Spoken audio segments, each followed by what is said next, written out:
Le département danse du Pont Supérieur propose 2 parcours. Un parcours de formation en 2 ans au diplôme d'état de professeur de danse et un parcours de préparation à l'EAT, examen d'aptitude technique, prérequis pour l'entrée en formation au diplôme d'état de professeur de danse.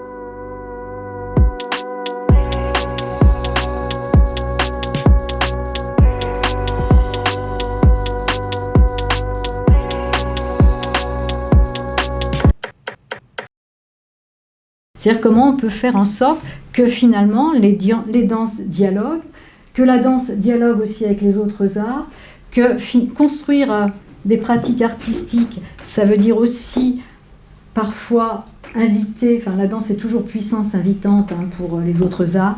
Alors c'est un partage d'expériences réellement avec les étudiants sur des méthodologies de projet, comment on tisse des liens avec les partenaires. C'est-à-dire que c'est extrêmement important, quand on est dans la transmission d'un art, de savoir qu'on n'est pas tout seul, que la première chose, c'est d'aller chercher les œuvres, quelles qu'elles soient. Alors c'est les œuvres chorégraphiques et toutes les œuvres autour qui nourrissent la danse, que ce soit la musique, le théâtre, le cinéma. Donc c'est extrêmement important de savoir sur quoi on prend appui, puisqu'enseigner la danse, c'est transmettre un art. Au Pont Supérieur, pendant toutes leurs années d'études, on leur apprend à être créatifs dans tout ce qu'elles vont mettre en œuvre, tout ce qu'ils vont mettre en œuvre. Et ça, continuer à s'enrichir pour faire de la créativité et de la curiosité une véritable valeur en soi. Dans mon expérience du regard d'artiste, j'avais utilisé un roman de Françoise Sagan. Donc j'avais utilisé une œuvre littéraire qui s'appelait Bonjour Tristesse, qui m'a beaucoup marquée. Et en fait, donc ça m'avait permis l'année dernière, en dernière année du Pont Sup, de créer ce projet-là du regard d'artiste. Et maintenant, aujourd'hui, avec mes élèves en cycle 3 du conservatoire, on a créé une pièce chorégraphique pour le mois d'avril, là d'ailleurs, qui vont bientôt danser. Et on s'est appuyé sur un poème de Anna de Noailles. Et du coup, j'ai pu vraiment réinvestir toutes les clés que j'avais utilisées moi-même, dont je m'étais servie dans comment utiliser une œuvre littéraire et tout ça pour arriver à de la matière chorégraphique. Et je leur ai donné un petit peu des outils, mais je les ai aussi beaucoup laissé chercher comment utiliser les mots, les phrases, l'univers du poème pour pouvoir, eux, créer de la matière dans des solos, dans des compositions.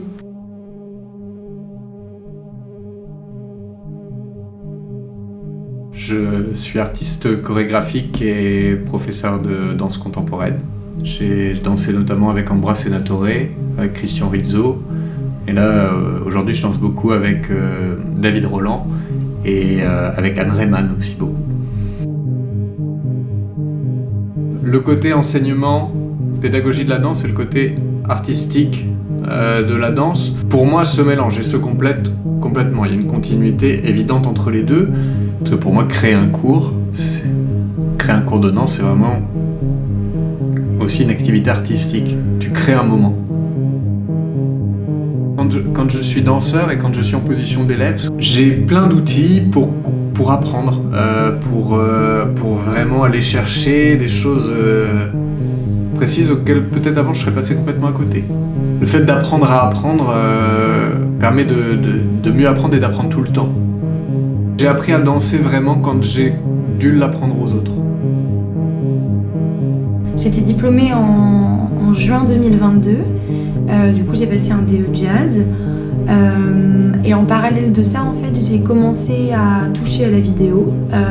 Et aujourd'hui, maintenant, en plus d'être professeure de danse, je suis également vidéaste. Du coup, je filme de la danse.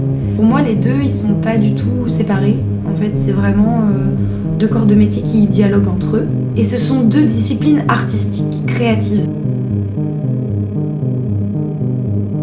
Filmer de la danse, ça reste une caméra en mouvement. Et donc, il y a cette notion de mouvement, en fait, qui est très commune. La danse, c'est le corps, c'est le mouvement. La vidéo, en tout cas, moi, personnellement, j'utilise beaucoup la caméra en mouvement et comment elle vient nourrir et apporter un regard nouveau sur la danse. Lorsqu'on monte un projet ou lorsqu'on se lance dans un projet professionnel, c'est très important de savoir là où on se situe, de savoir vers quoi on va, quels sont ses objectifs.